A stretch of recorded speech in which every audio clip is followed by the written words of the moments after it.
Hey, happy Monday, everybody. Hope you have a great week. Got episode number 439 here for you in the card closet. Start off with a card that has significance to the number 439. And that's because the player on the card has a 439 slugging percentage, which puts him at number 620 on the all-time list. Could have used him in episode 324 because that's how many home runs he has. Could have used him in episode 371 because that's how many doubles he has. But let's take a peek at this guy, see if you can figure him out. His rookie card, he's got two rookie cards, 1975 Topps and 1975 O-Pee-Chee. And he is a Hall of Famer. He had 1,000 runs in his career, 2,000 hits, 1,200 RBIs, and a 262 batting average. He was a 3-time Gold Glove winner, 5-time Silver Slugger, and 11-time All-Star at catcher. He's a 2-time All-Star Game MVP, and he was on the 1986 World Series champions. Played 19 seasons. His best years were with the Montreal Expos. He played there 12 years. And then he went to the New York Mets, where he played 5 years, and a couple of those years were very, very good years. He died early, 57 years old. He died in 2012. So if you were following baseball in 2012, you've probably got this guy figured out. Hall of Fame catcher, Expos, Mets. His nickname was Kid. Did you get Gary Carter? This is Gary Carter's 1976 Topps Gold Rookie Cup card. So Gary is our card of the day, and he will watch the proceedings. Carter's got so many good looking cards. You know, if you like catcher's cards where they're wearing the tools of ignorance, he's got a lot of good ones to choose from. All right, going to be a little bit of a mail day here. Stick this one out to the end. I've got a lot of good stuff that's been coming in, and since I don't do these mail days as often as I used to, they do kind of stack up. So I'm going to start with the biggest player, not the most valuable card, but the biggest player, and that is a 1958 Willie Mays. I picked that up from a fellow YouTuber. You all know him as the commissioner of the YouTube Sports Card Hall of Fame, Jake. Legends never die, and neither will you if you know Jesus. Eric, thanks for the help to Chase Cobb. God bless. Isaiah 40:31. And Jake is raising funds to get a green background Ty Cobb card that he wants to get at the National. And this reminds me of what I did a few years back when I was raising money, trying to get that Ted Williams rookie card. And I wanted to support Jake in this, so I went through the list of cards he has for sale and found this one that I wanted. And so if you're looking for golden era or vintage era Hall of Fame cards, ungraded, reasonably priced, go to Jake's channel, Legends Never Die. Find the video where he talks about chasing Cobb, and there's a link to a spreadsheet in that video which shows all the cards he has for sale. So let's help Jake get to his goal, especially if they're cards you're going to be buying anyway. So, Jake, thank you for the deal here, and good luck reaching your goal. All right, next up, we're going to stick to the baseball theme here. 1909, filling out more Red Sox that aren't in the T206 set for that year. Got Jiggs Donahue, and this is a Ramley T204. So he is not in the T206 issue for 1909. So picked him up there, and glad to add him to the collection to round out that 1909 Red Sox team set a little bit more. This card I love. I showed, I don't know, a year or two back, I showed the Bat Relic version of this card for Ted Williams. And I never thought I'd get the jacket relic. There is no jersey relic in this set for Ted. It's a jacket relic instead. This is the Leaf Certified Materials Silver. And it is numbered to 25. So it took a while to see one of these show up. It's got a certificate of authenticity. You know the warning, people. Don't take it for anything more than it actually says. It says that this jacket was personally worn by Ted Williams in an official Major League game. All right, so take it for what it says. It doesn't mean, since he was a manager, could be a manager. It doesn't say it was when he was a player. So it could be a jacket he wore during playing days or managing days. So that's what that swatch is here. And I'm seeing that I'm zoomed in too far. I'm not going to be able to get all these cool cards on the screen. But anyway, love picking that up. So I believe that's it for Ted. I don't believe he has an auto version in that set like some others do. Oh, where do we go next? How about my first 1948 Bowman football card? Shout out to TJ Mack. He likes to show these golden era football cards. My Steelers team sets go back to 1950. And so this is my third. I don't think there are any Steelers in the 1949 set. So this is 1948. Also shout out to Stories and Cardboard. He's another collector from this era.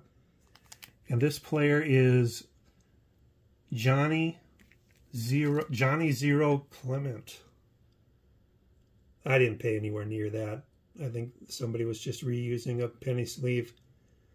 But, you know, there's going to come a time where I want to take this Steelers team set project back further in time. The reason I haven't is because there isn't consistency in football like there is in baseball once you get into pre-1948. There's big gaps in the years. Okay, here's big card. Probably the most valuable one here. I picked up the 84-85 rookie card star of, at this time, Akeem Olajuwon. But if you look on the flip there, it says Hakeem Olajuwon. He changed that mid-career. But it's a Beckett 7, and finding out that things that are graded in a Beckett slab go a lot cheaper these days, which is fine by me. So with that pickup, I now am within 3 cards of completing that 84-85 star set, and they are the 3 Jordans. So if you've got a lead for me on a reasonably priced way to get those, like authentic graded or something like that, or a 1 or poor condition, let me know. I would love to find those. Now, just cool factor. This is the 2006 Finest Black X-Fractor of Big Ben Roethlisberger. Isn't that beautiful? Sometimes in the mid-2000s here, the Finest X-Fractors have color to them. This is numbered out of 25. One of those I didn't know that I'd ever see it. So when you see it, you got to go get it. And I stepped up for this one, but I'm glad I did now that I look back. You can see that X-fraction going on in the background there, even in the dark background. And then very brilliant in the silver parts. But like I was saying, some of these sets have red as the base. Some of the years have blue as the base. But a lot of these cards in this era have the black refractors and the black X-fractors. And for the Pittsburgh Steelers, you got to go with the black. when you can. They're not easy to find, so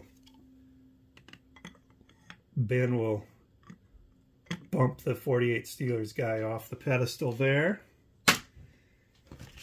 Another Big Ben card I got in a trade, and this is a 2014 Bowman Chrome